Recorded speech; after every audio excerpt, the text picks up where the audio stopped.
are that they've been, not only have they been mismanaged and misspent, but they've also been treading water with a lot of things, because the money that they've put into social exclusion, for example, has been entirely cancelled out by the deregulation that they've supported and continued with in the city that has deepened inequality at the same time as they're trying to mitigate it. So it is very, I mean, it's not social democracy on No, it's a very odd thing, I agree. Throughout Europe that's in difficulty. If you look at social democracy in many of the Nordic countries and many of the Northern European countries, it's very, very healthy. It's particular policies that Britain and America have been following. And it's very important for the left to carry on defending social democracy. Questions from anyone?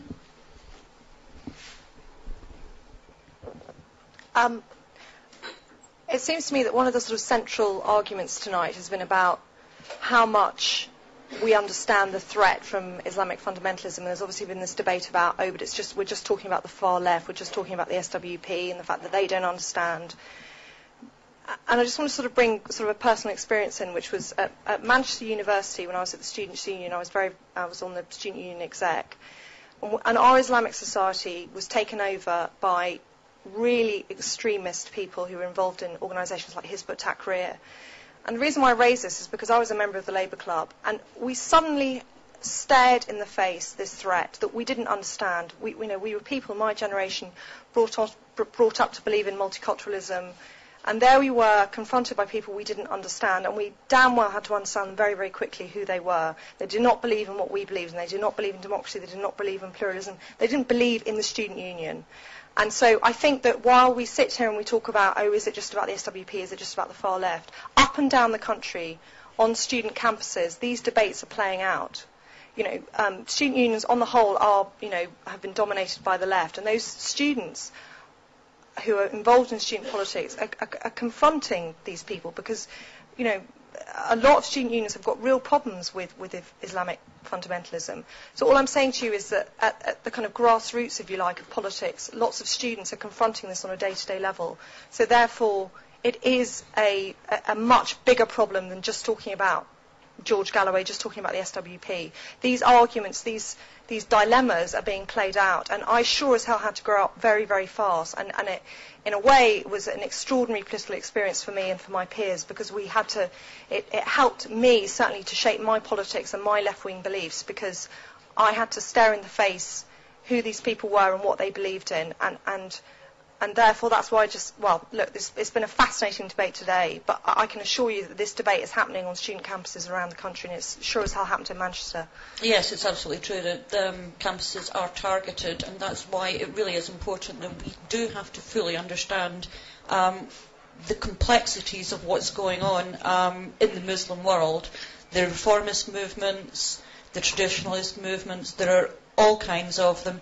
All of them from different countries are culturally informed as well in their different ways. Lots of things that we think of automatically as Muslim practices aren't Muslim practices at all. It's very important that rather than just chucking around words like war on terror and Islamic fundamentalism, that we really do get a grip on this religion and culture and understand who is our friend and who is our enemy, because if we don't, we're stuck. We're really stuck. It's incredibly soul-destroying to talk to some of these groups that you talk to. Their hatred for the West, their love of destruction, their inability to respond to reason, their deliberate inability to respond to reason. I mean, they've just brainwashed these people. It is truly, truly frightening. But what we can do is be lax about all of that and not really understand what's going on and just sort of talk about, Tower Hamlets as being the place where this is happening when it's actually happening in sort of, particular people's homes. It's very difficult to get a grip on it all and be able to understand exactly who the threat is.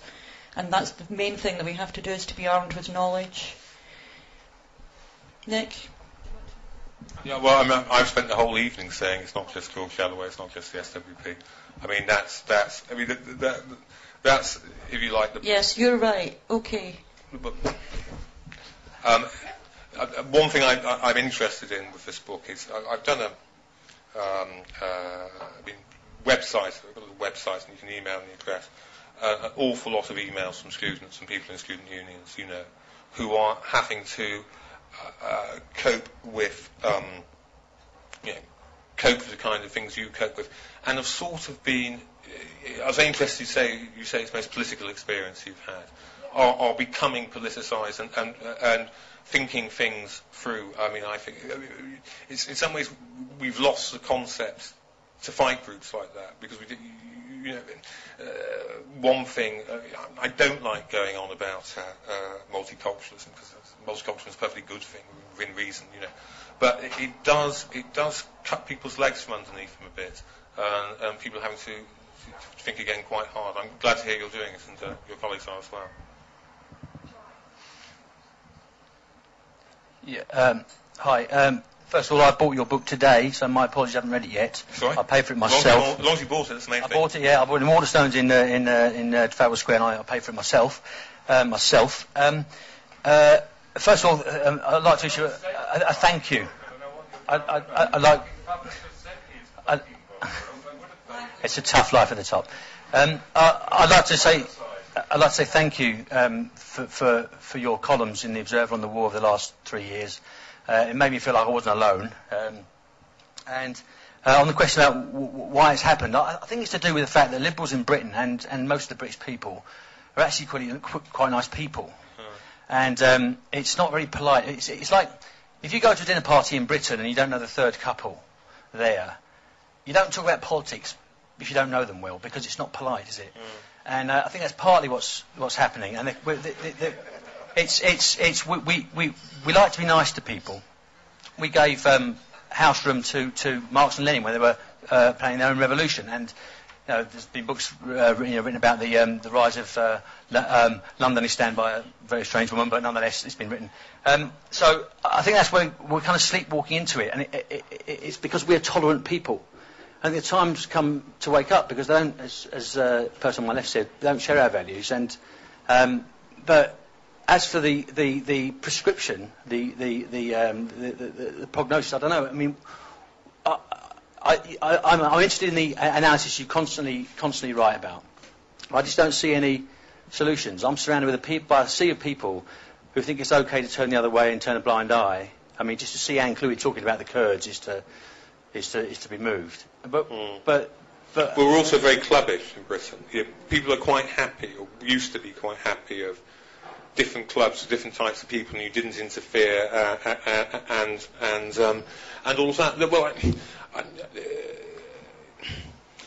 we have got, if the rather extreme form of identity politics, as I said, I don't like condemning multiculturalism at all. I think that's quite dangerous.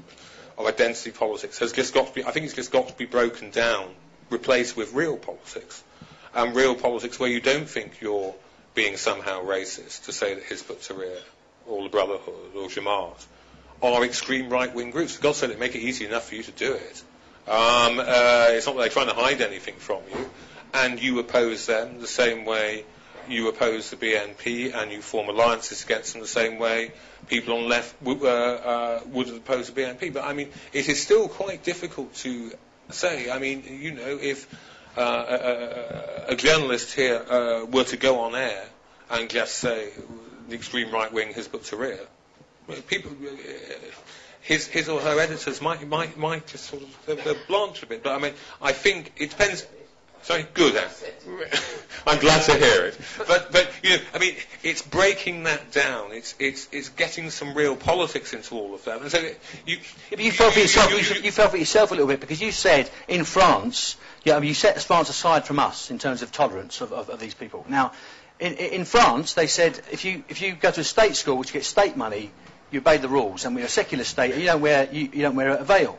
And the 16-year-old girl who led that campaign at the time now says it's fine. I wear the veil to school. I take it off and go to school. Yeah. There's not a problem. The big threatened conflagration never happened in France. But in this country, we just kind of say, well, let's not publish any Danish cartoons because we're too scared, or we're too tolerant, or we're too nice, or something.